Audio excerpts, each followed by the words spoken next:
Hello, everyone, and welcome back to the Moneymatics podcast. My name is Omo Bobola. So, last time I was talking about your money goal, your money vision. What is your reason for going on a financial freedom journey or for going on a financial journey for that matter?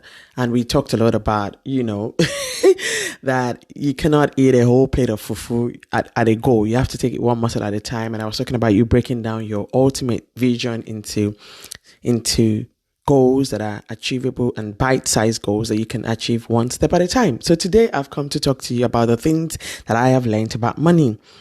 The reason why I started this podcast is to share some of the things that I've learned about money, and it's also to create a platform, a forum where we can talk about all things money and finances and just see how we can help one another to improve on our finances.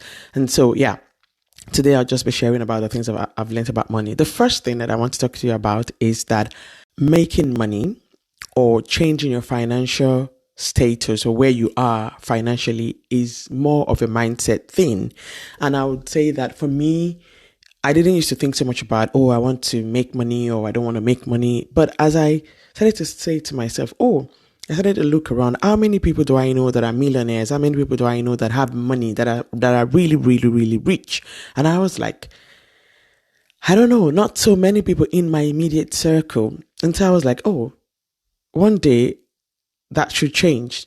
We should break the jinx. There should be millionaires in our families. There should be millionaires around us in our circle of friends. And so that started to shift my mind about, this money thing. I need to know how to make it. I need to know how does it multiply? What do I need to do? Where do I need to invest money? So I wouldn't say that I was brought up in an environment where people were entrepreneurs and just wanted to make money or anything like that. But it's something that I've developed interest for, just trying to figure out I have a 9-to-5 job. I'm working, I'm getting salary, but that shouldn't just be my financial story. I can change that story. So anyways, I'm convinced, and I know this for a fact, that 80% of your money-making journey is a mindset thing. You need to shift your mindset about money. How do you spend money? How do you look at money? Do you worship money? Do you think that money is everything? Or do you see it as a tool? How do you see money? This affects how we handle money as well. If you have a mindset of, maybe you never had money growing up, and so now you're making money, especially like I said, diasporans, you've come abroad, you're making extra money, and now what you want to do is you want to pepper them. You want to, like we say in Nigeria, you want to pepper them at home. They must know that I have arrived. If that is your mindset about money, you're going to have problems. You would not even be able to multiply it. You would just be spending it on show off. So your mindset about money is very, very important. Even more than the books you will read, more than this podcast that you will listen to, the mindset about money really, really goes a long way to determine how you will relate to money and how you will make money and if you will actually make money. So that's the first lesson. The second lesson I want to share is that money is addictive. Or let's put it like this: money attracts money. You get it? Money attracts money. The moment you start making money, hey, my goodness, that's when you will just feel like making more money. Like we say sometimes in PG, we say the thing just go to sweet you. Say, I want to make more of this thing. Today I had 100, and then tomorrow maybe that 100 turned to 200. You're like, let's see what we can do to turn this 200 to 400. That is how it is. Money attracts money.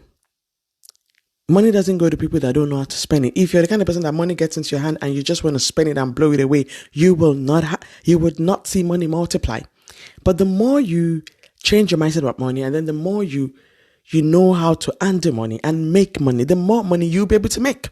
I'm still going to come to the issue of compound interest and things when it comes to practical things, but money is something that, at least for myself, I can say that the more money I have, the more I'm like, nice, really nice. I like the look of this account. We need to make it more and more and more and more, But there's a downside to this thing.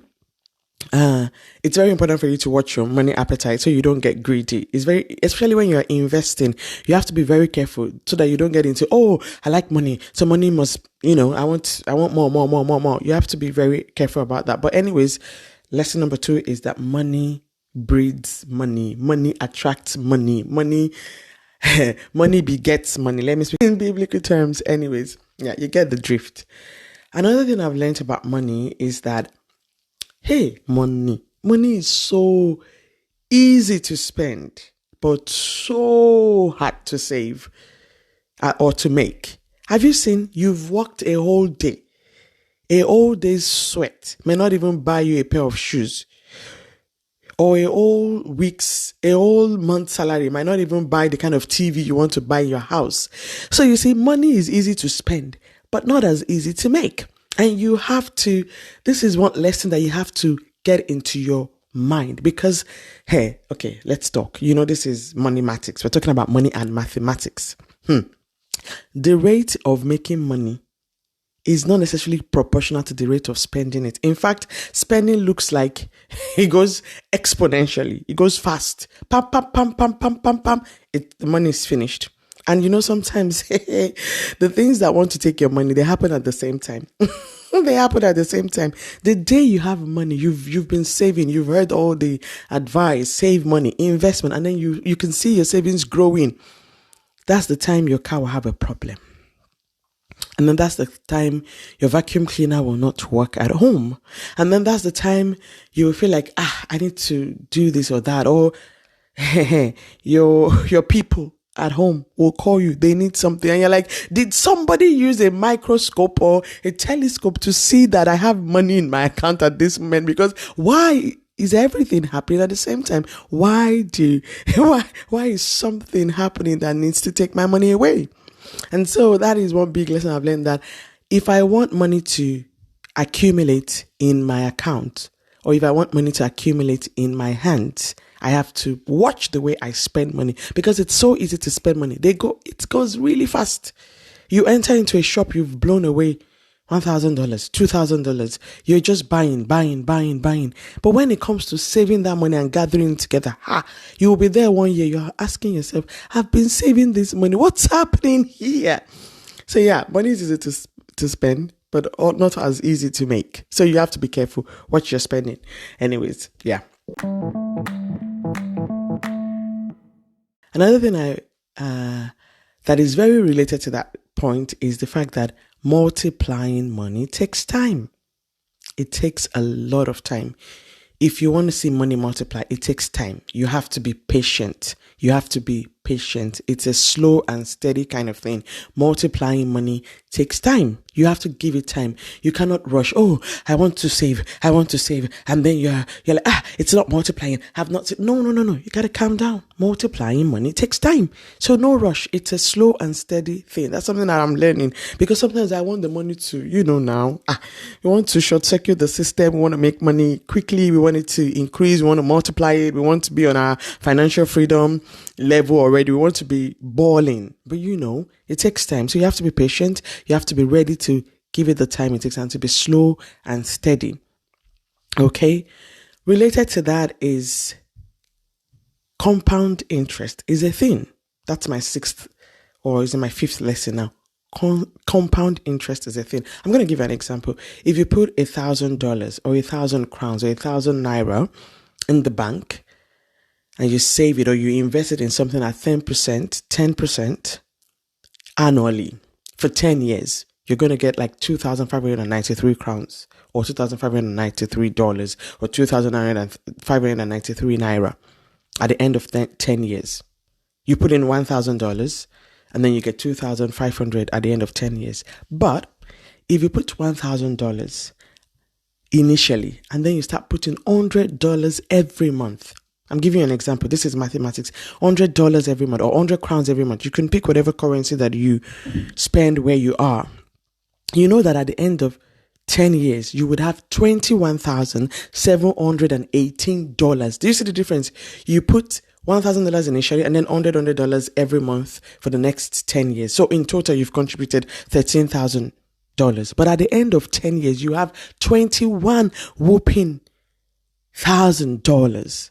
Compound interest is a thing. So when it comes to money, you got to know your math, man. You have to know what you're doing. You have to know, this little seed, this little money that I'm putting apart to save, what is it going to look like in 10? You have to be able to see that ahead of you. Okay, good.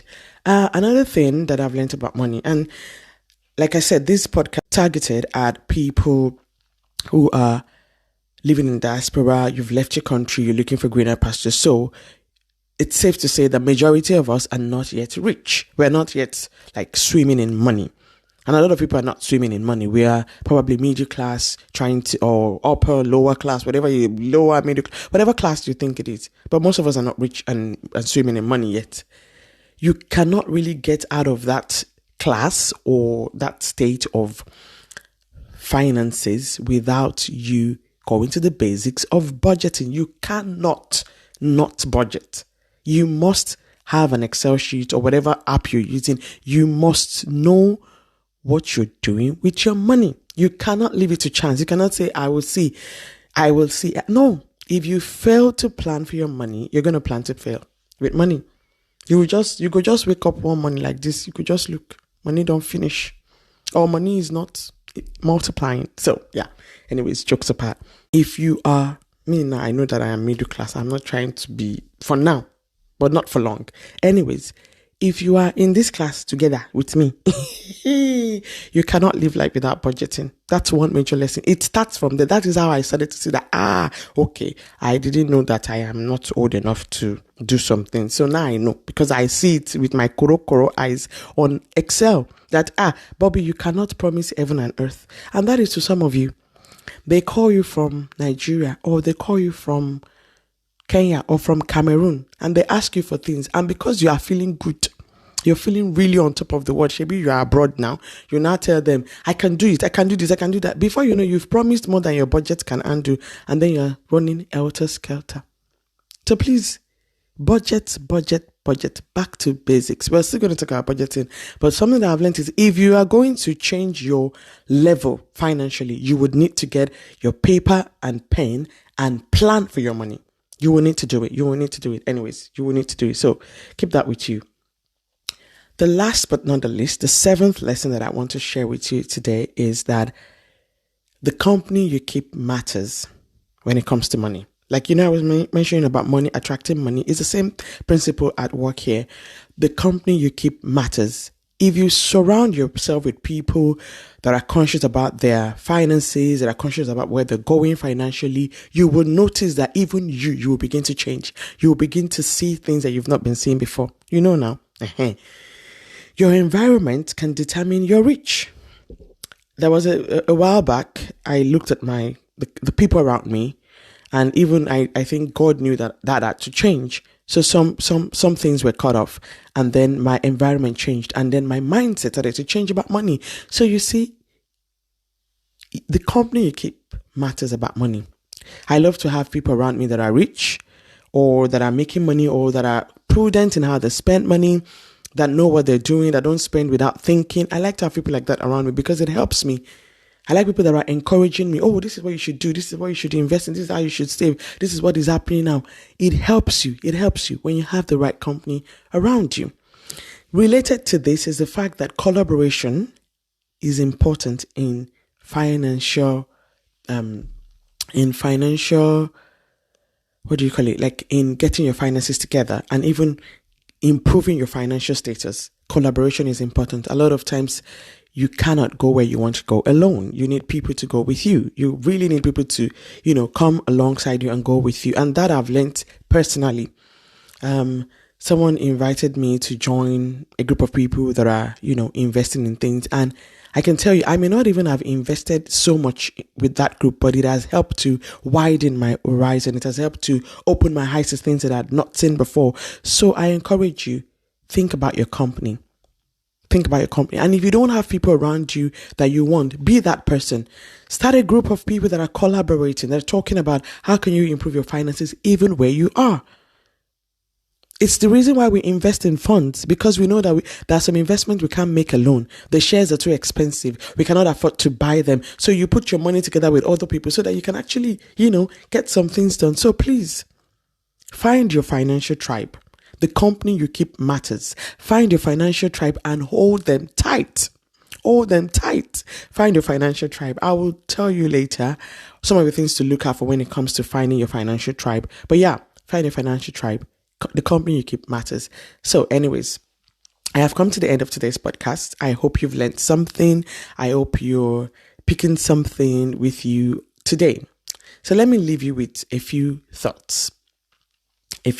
Right? I like to leave you with very interesting things to think about throughout the week, throughout your time before I come to you again the next time. Like I said, money attracts money. So start somewhere. When you start seeing your savings, you will know that, that you want to see more of this. You want to see more of this. The other thing is the company you keep matters. Surround yourself with people who have the same financial goals and the same financial plans as you have. Maybe even better financial goals than you, so that you can improve, because the company you keep matters. So until the next time I come your way, this is the Moneymatic's podcast.